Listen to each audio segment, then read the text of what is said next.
friends, welcome back to 155 Books. My name is Shannon and today I'm going to be sharing with you all the books I want to read this winter. So with my seasonal TBRs, I usually have 5 books for each season because then that allows me a lot of space to chop and change if I wish to. However, for my winter TBR, I've got 6 books on this one, and one of them is actually quite a big book, but it's one that I'm excited about and it's the one I want to talk about first. But the first book I want to get to this winter is Babel by R.F. Kuang. I've heard people pronounce it differently. Some people say Babel, some people say Babel, so I'm not sure, I guess, until I read it. I'm hoping it kind of explains how to pronounce it once I start reading it. But the reason why this one is on my winter TBR is because I saw a read-along happening on Instagram at the beginning of December, and it just made it seem a lot more approachable. It's around 45 pages, I think, per day for 2 weeks. And yes, it kind of made me realise I can read this in 2 weeks.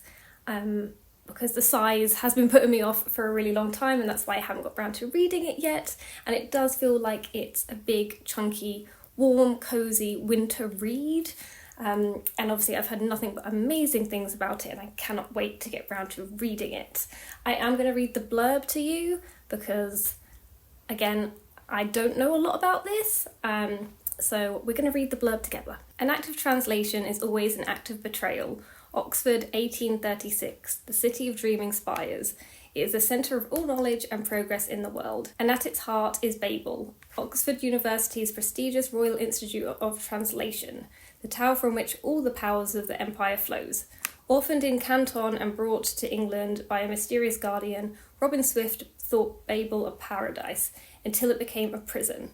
But can a student stand against an empire? So I've kind of heard this one being described as dark academia, historical fiction, fantasy, and I love all of those things.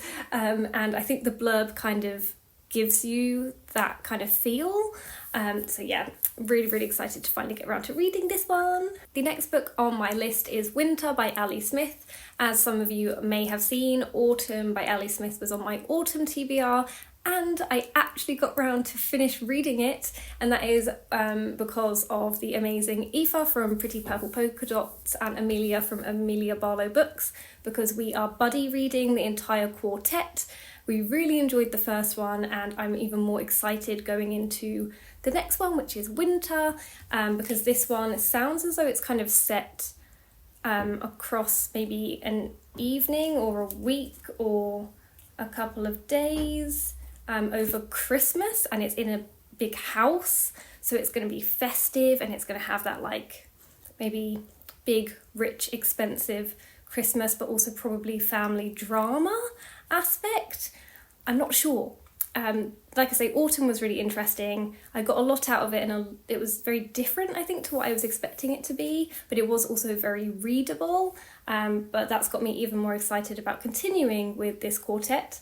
And we're all very excited about picking up and finally getting around to reading Winter. The next book on this list is one that I'm hoping to devour over the kind of week and a half I'm off over Christmas, and it's because I received this from my boyfriend for Christmas last Christmas, and I still haven't read it, and it would be really good to finish off, or finally finish off this series by the end of the year.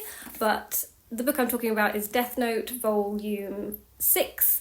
So this is the last volume, or the last book. I think these are in books, but there's 2 volumes in each book. And yes, I think I've been putting off finishing this series because I'm just not ready for it to end yet.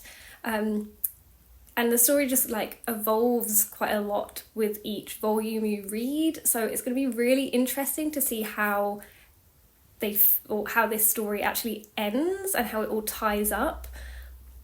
And I'm intrigued, but I'm also scared, and also don't want it to end, but also excited, I guess, to finally get around to finishing this well-loved series. And the next book on my list is a non-fiction book. I'm hoping to start this one in early January. I always like to start off my new year with a interesting, different non-fiction book, and this year it's going to be my boyfriend's favourite non-fiction book, and the one again that's been on my TBR for a long time, but that is This Is Your Brain on Music by Daniel Levitin.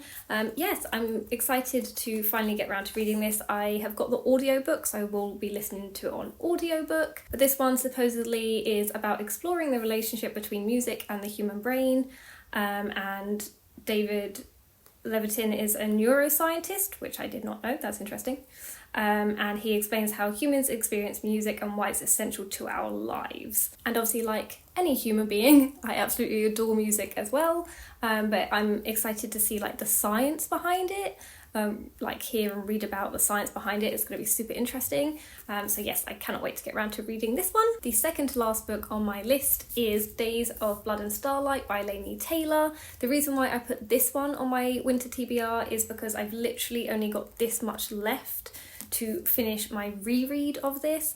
As if some of you have been following my seasonal TBRs, you will know that the first book in this series, Daughter of Smoke and Bone, was on my summer TBR because I wanted to reread it while I was revisiting Prague, because obviously it is set in Prague.